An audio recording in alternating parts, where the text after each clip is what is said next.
Baik, dari Kak Sobah kita lanjut saja pertanyaan berikutnya. Terkait doa, kita itu tiap hari berdoa, Ustaz. Kenapa doa kita kadang tidak pernah Allah kabulkan? Kenapa ya, Ustaz? Doa minta kambing. Menurut kita, kambing tuh mesti ada, baru doa tuh makbul. Aku tadi minta kambing Pak Ustadz, sampai maghrib kambing tuh tak ada, berarti doaku tak makbul. Ini yang perlu diluruskan.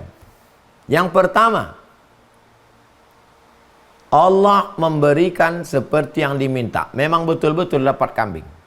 Ya Allah, kasihlah aku hari ini kambing, dapat kambing.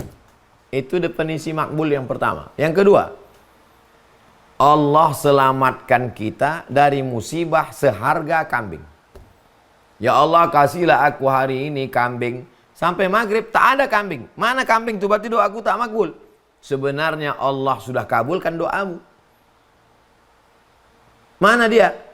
Allah selamatkan engkau dari musibah seharga kambing. Sebetulnya dalam catatan takdir kau menabrak kambing tadi jam 11. Tak jadi karena ditolak oleh doamu. Itulah makna la yaruddul qada illa doa. Tak ada yang bisa menolak takdir kecuali doa.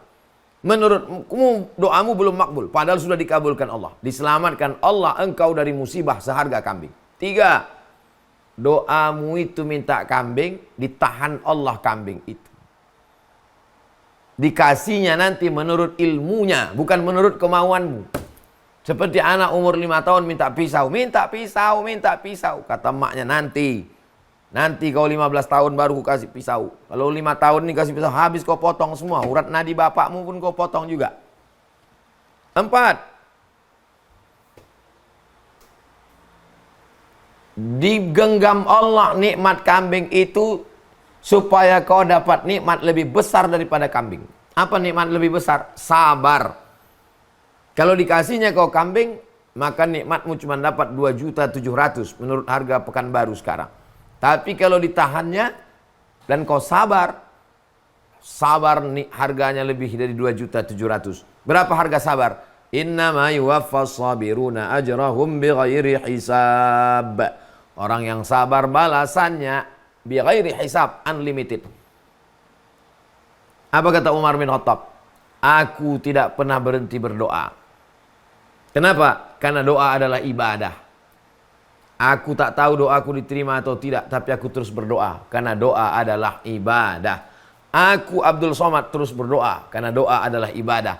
Aku Abdul Somad terus berdoa karena dengan berdoa aku merendahkan diriku kepada Allah. Aku Abdul Somad terus berdoa karena dengan berdoa aku selalu berharap akan cinta Allah Subhanahu wa taala. Aku terus berdoa karena dengan doaku aku menjadi orang yang sabar menghadapi segala ujian Allah. Aku tetap berdoa karena dengan berdoa aku semakin yakin kedekatan dengan Allah Subhanahu wa taala. Aku tetap berdoa karena dengan berdoa berarti aku melaksanakan sunnah Rasulullah SAW. Aku tetap berdoa karena dengan berdoa berarti aku mentaati perintah Allah. Ud'uni, mintalah kepadaku, astajib lakum, akan kukabulkan doaku padamu.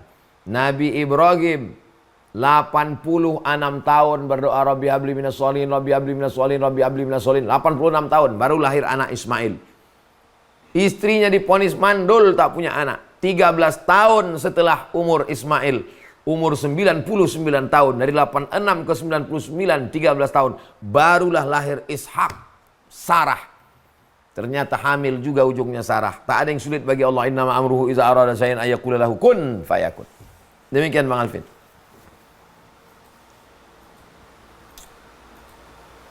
Baik, masih ada waktu. Ini dari Bu Yurinia Safitri dari kota mana ini? Assalamualaikum, saya mau bertanya, ketika kita ingin mendoakan orang yang sudah meninggal setelah sholat, seperti apa kaidahnya? Untuk almarhum Pak Fulan dan Bapak Fulan, Al-Fatihah. Kalau sanggup lebih dari Al-Fatihah, Qul huwallah 3 kali. Kenapa 3 kali? Innaha la ta'dilu sulusal Quran. 1 Qul huwallah sepertiga Quran, 3 kali seperti sekhatam Quran. Al-Falaq, An-Nas, Al-Fatihah. Kalau sanggup lebih panjang lagi, Iqra'uha ala mautakum, bacakan surat Yasin. Hadis menyuruh membacakan surat Yasin untuk orang meninggal, hadisnya dhaif. Tapi hadis dhaif tetap boleh diamalkan untuk fadail a'mal.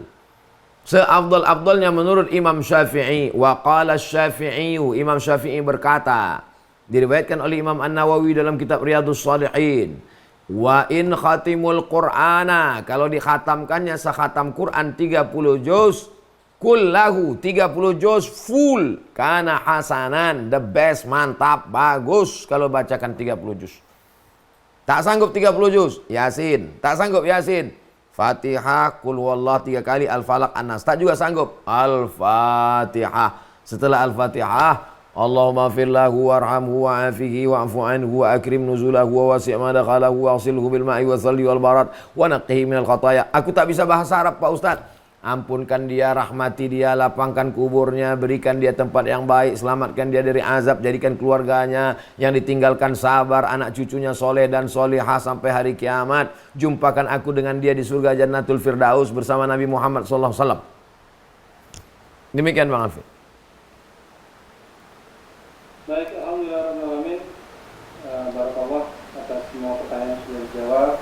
Untuk rekan-rekan semuanya yang mungkin pertanyaan belum terjawab, insyaallah kita di pertemuan selanjutnya ya. Alhamdulillah dengan berakhirnya pertanyaan tadi yang terakhir, maka insyaallah kita cukupkan karena sudah pukul 21.15. Mungkin terakhir Ustaz, ini pembahasan tentang sholat kita sebulan full sudah mengilmui Ustaz ya. Bolehkah kita diberikan penguatan lagi terkait sholat?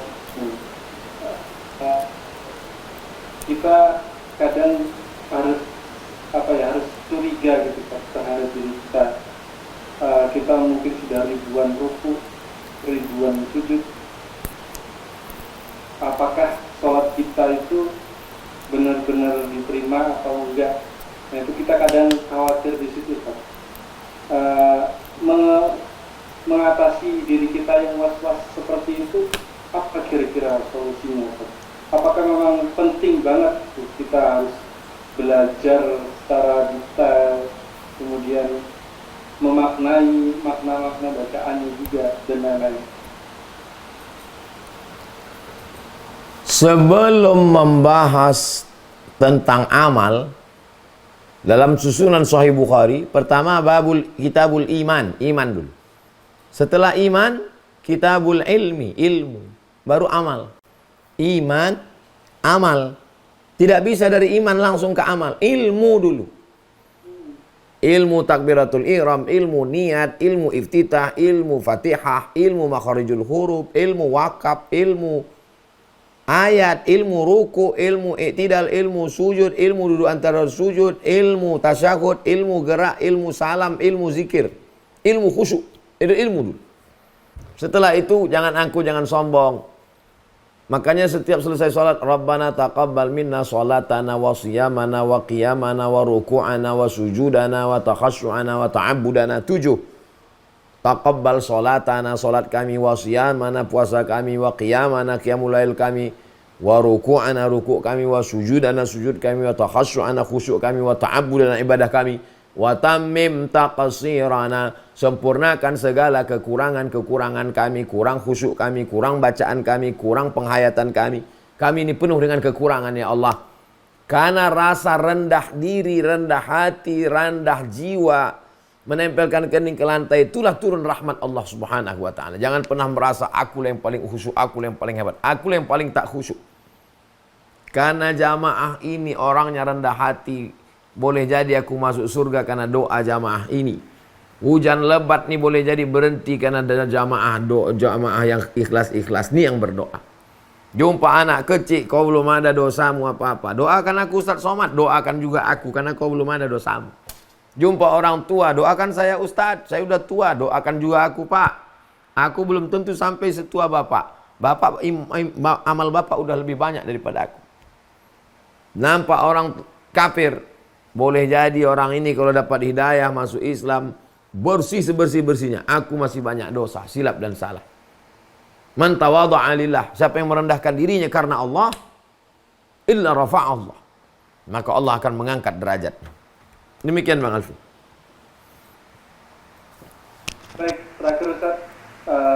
kita mendengar terkait sholat itu ya, bahwa sholat itu mencegah kita dari perbuatan keji dan mungkar. Kemudian sholat adalah amalan yang pertama kali Allah hisab. Kalau baik sholatnya, maka baik pula amalan lainnya. Apakah ini juga menandakan bahwa ketika kita memperbaiki sholat, itu punya korelasi dengan hidup kita yang akan lebih baik? Sholat ini obat. Ada pantangan-pantangannya, ada dosisnya, ada cara pakainya. Obatnya manjur, pantangannya tidak dijaga, penyakit tidak hilang-hilang. Makanya target daripada sholat ini dijelaskan Allah, inna sholata tanha 'anil fahsya wal munkar.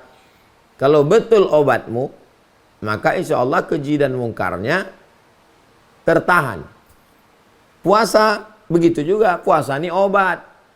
Yang disembuhkannya la'allakum tattaqun. Nanti kau jadi orang takut sama Allah. Haji bukan sekedar tawaf, sa'i, lontar jumrah, zikir, talbiyah. Ini obat. Apa yang disembuhkannya? Fala rafasa. Nanti kau tidak lagi jahat secara seksual. Wala fusuqa. Kau tidak lagi nakal non seksual. Wala jidal. Lidahmu tidak kasar mau kelahi, jidal, berkelahi, bertengkar. Inna awwala ma yuhasabu bihil amdu yaumal qiyamah. Yang pertama kali dihisab, dihitung nanti pada hari kiamat adalah salatuhu, salat. Idza salahat salahal amalu kulluh. Kalau salatnya benar, maka amal-amal yang lain ikut menjadi benar. Idza fasadat, kalau rusak macam tiang rumah. Kalau sudah tiangnya lapuk, tumbang, habis, rontok. Atap-atap bertumbangan semuanya. Demikian Bang Alfi.